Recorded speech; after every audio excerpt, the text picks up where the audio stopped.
अब हम लोग प्रश्नावली 1.1 की ही प्रश्न संख्या 2 को हल करने वाले। तो आज की वीडियो में हम लोग प्रश्नावली 1.1 के जो प्रश्न संख्या यानी 2 है इसको हल करेंगे। तो चलिए पहले इसको हम पढ़ते हैं और ये जानते हैं कि ये सवाल कहता क्या है। कह रहा है दर्शाइए कि कोई भी धनात्मक विषम पूर्णांक 6q + 1 या 6q + 3 या 6q + 5 के रूप का होता है जहाँ q कोई पूर्णांक है। तो यहाँ पे हमको दर्शाने के लिए कह रहा है, शो करने के लिए कह रहा है कि 6q + 1 या 6q + 3 या 6q + 5 जो है ये क्या है, धनात्मक विषम पूर्णांक है। इसको हम कह रहा है दर्शाने के लिए। तो चलिए इस सवाल को हम लोग बनाते हैं। लेकिन इस सवाल को बनाने से पहले एक छोटी सी चीज़ यानी छोटी सी जानकारी आपको हम देना चाहेंगे। पहले अगर हम देखें एक चीज़, अगर आपको यहाँ पे हम जैसे हम भाग देते हैं, जैसे मान लीजिए कि 7 से भाग दे रहे हैं किसी भी संख्या में मान लीजिए 9 है, 9 में भाग दे रहे हैं। तो यहाँ पे 7 से जो भाग लगाएंगे तो एक बार में लग जाएगा। आपका शेषफल कितना आएगा, 2। अब देखिए थोड़ा सा आप ध्यान देंगे कि ये जो आपका 7 है ना, ये जो 7 है, ये 7 आपका, इसे हम लोग बी कहते हैं। इसे हम लोग क्या कहते थे, बी, क्योंकि ये हमारा ए होता था, ये बी होता था, ये क्यू होता था और ये आर होता था। तो ये जो 7 है या सिंपल अभी 7 समझिए, 7 से ये जो शेषफल होता है, ये शेषफल हमेशा छोटा होता है, हमेशा छोटा होता है। तो छोटा में क्या क्या हो सकता है, 7 से छोटा क्या क्या हो सकता है, तो कहेंगे 0 हो सकता है, 1 हो सकता है, 2 हो सकता है, 3 हो सकता है, 4 हो सकता है, 5 हो सकता है और आपका 6 हो सकता है। क्या 6 के बाद भी कोई संख्या हो सकता है, नहीं हो सकता। क्यों, अगर 6 के बाद अगर हम 7 लेंगे तो फिर तो दोनों बराबर हो जाएगा, और जब दोनों बराबर हो जाएगा तो 7 से एक बार में भाग लग सकता है। इसीलिए 7 नहीं हो सकता है। आपका जो भी यानी आपका भाजक होता है, यहाँ पे डिवाइडर जो होता है, ये हमेशा छोटा होता है, इससे हमेशा छोटा होता है, यानी आपका रिमाइंडर शेषफल हमेशा छोटा होता है। तो 7 तो होगा नहीं। इतनी बात अगर आप समझ गए तो अब हम जो सवाल बनाएंगे वो बिल्कुल आपका बनने वाला है, आसानी से बनेगा, क्योंकि यहाँ पे कर रहा है 6q।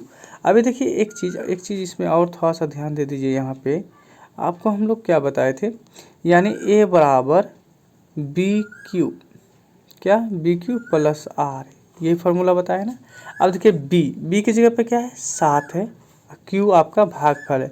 इसी प्रकार से अगर इस सवाल में देखें तो यहाँ पे कह रहा है 6q, क्या कह रहा है 6q। इसका मतलब 6 क्या आपका, 6 आपका यहाँ पे हो गया भाजक, जिससे भाग लगाते हैं, यानी आपका 6 ये हो गया। तो इसका मतलब आपका शेषफल क्या होगा, तो शेषफल जो होगा 6 से छोटा होगा। 6 से छोटा, यहाँ पे ये वाला चिन्ह होना चाहिए, 6 से छोटा होगा। तो 6 से छोटा क्या होगा, तो 6 से छोटा जो होगा वो होगा 1 2 3 4 5, ये हो सकता है, बिल्कुल यही होगा। बस इतना बात आप याद रखेंगे। अब चलिए हम लोग सवाल का हल करते हैं। यहाँ पे अगर हम देखें तो हम यहाँ पे क्या किए हैं, हल किए हैं। हल करने के बाद थोड़ा सा बात आपको लिखना पड़ेगा, और यहाँ पे हम लोग लिखे हैं कि यहाँ पे माना, यहाँ पे माना लगा दीजिएगा, है ना, यहाँ पे माना लगा दीजिएगा, यहाँ पे आप माना लगा दीजिए।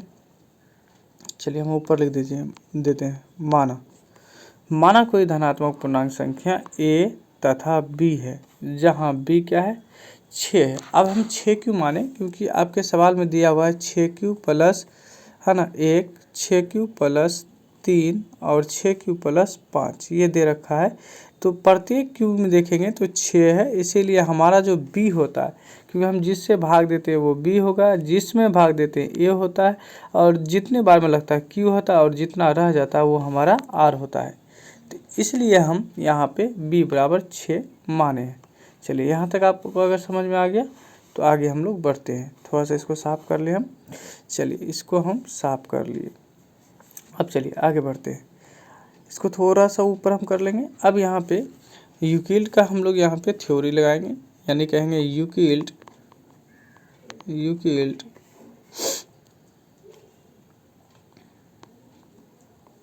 विभाजन एल्गोरिथम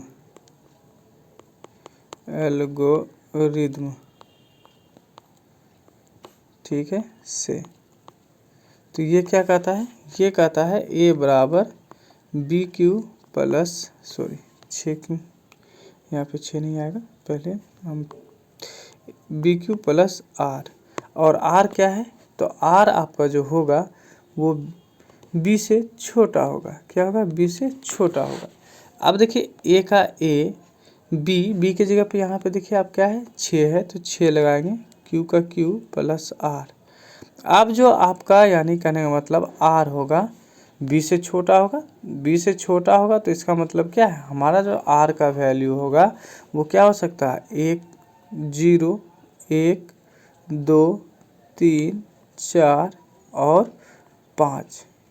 बी इससे बड़ा होगा, यानी बी जब भी होगा तो यानी 1 से बड़ा होगा, 0 से बड़ा होगा, 1 से बड़ा होगा, 2 से बड़ा होगा, 3 से बड़ा होगा, 4 से बड़ा होगा और 5 से भी बड़ा होगा। यहाँ तक समझने में आपको कोई परेशानी नहीं होनी चाहिए, क्योंकि बी हमेशा बड़ा होता है, बी हमेशा बड़ा होता है आपके आर से। तो आर का वैल्यू क्या हो सकता है, क्योंकि आप देख रहे हैं कि बी हमारा जब 6 है, बी हमारा 6 है, तो आर हमारा क्या हो सकता है 5 तक हो सकता है। अब आगे बढ़ेंगे, इसको थोड़ा सा ऊपर कर लेते हैं। अब हम लोग यहाँ से स्टेप लिखना शुरू कर देते हैं। तो यहाँ पे हम लोग क्या करेंगे, पहले स्टेप लिखेंगे, और पहला स्टेप हम लोग जानते हैं ए बराबर बी क्यू, यानी ए बराबर बी क्यू प्लस आर होता है।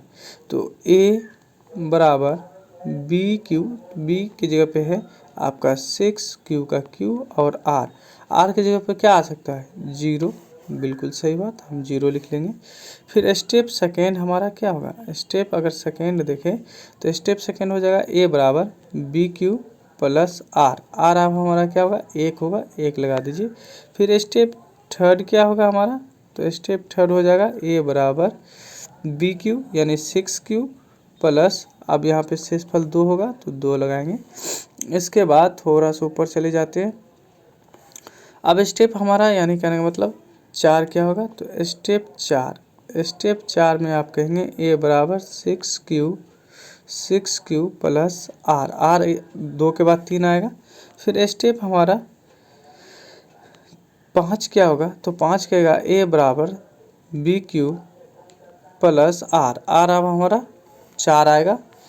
उसके बाद स्टेप यानी 6 हम लोग का 6 जो होगा वो क्या होगा ए बराबर बी क्यू प्लस आर, 4 के बाद क्या होगा 5, क्योंकि हमारा जो आर है वो 5 तक ही है। देखिए यहाँ पे हमारा आर जो है 5 तक ही है, इसलिए हम 5 तक ही लेंगे, हम 5 तक ही लिए हैं। तो हमारा स्टेप कहाँ तक गया 6, क्योंकि 0 को इंक्लूड कीजिएगा तो 6 हो जाता है। तो इस तरह से अभी हम लोग क्या किए हैं, स्टेप को लिखे हैं। अब थोड़ा सा ध्यान दीजिए।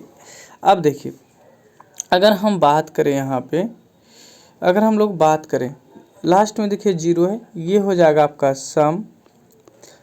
एक बात आप हमेशा याद रखिएगा, किसी भी संख्या के लास्ट में अगर 0 आ जाए ना, 0 2 4 6 8, तो ये सारी संख्या सम संख्या होती है, सम संख्या होती है। इसके अलावा यानी 1 3 5 7 9 आ जाए तो ये सारी संख्या जो होती है वो विषम संख्या होती है। क्या होती है, वो विषम संख्या होती है। तो अब देखिए यहाँ पे 0 है, इसीलिए हम यहाँ पे सम लिखे हैं। अब देखिए यहाँ पे 1 है, तो यहाँ पे हम लोग विषम संख्या कहेंगे, यानी विषम संख्या, ये आपका विषम संख्या हो गया।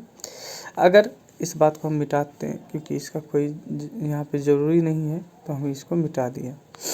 ठीक, चलिए अब देखिए इसके बारे में बात करें तो ये आपका सम संख्या है, आप सम कहेंगे क्योंकि लास्ट में 0 है। इसमें 3 है, इस सॉरी 2 था इसलिए सम है। इसमें 3 है, ये विषम हो जाएगा, आप विषम संख्या कर सकते हैं। उसके बाद ये देखिए 4 है तो सम है। उसके बाद लास्ट में देखें तो यह 5 है, इसीलिए ये क्या हो जाएगा आपका, ये हो जाएगा आपका विषम संख्या हो जाएगा। यहाँ तक समझने में दिक्कत नहीं होनी चाहिए। चलिए अब देख रहे हैं यहाँ पे कि एक ये 0 वाला सम है, ये 1 वाला विषम है, फिर सम है और विषम है, ये आपका सम है और ये फिर आपका विषम है।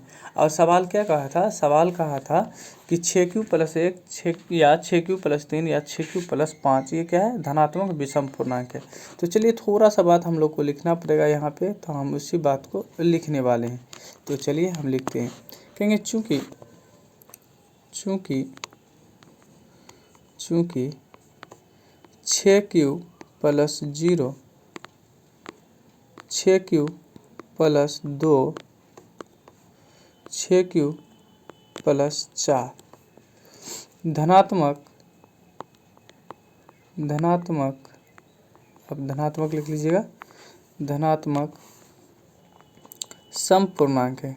बिल्कुल सही, क्योंकि सम जिसके लास्ट में 0, 2, 4 ये आता है, 6, 8 आता है तो वो सम होता है। तो हम लिख दिए धनात्मक सम पूर्णांक है। जबकि 6q+1 6q+3 6q+5 धनात्मक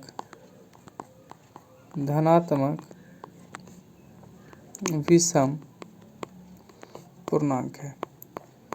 और इस तरह से हम लोग इस सवाल का हल कर चुके हैं।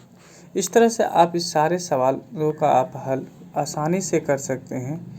आप बिल्कुल इसे एक बार 2 बार ज़रूर देखें और समझें, फिर आगे जो सवाल है उस सवाल को आप इसे ज़रूर बनाएं।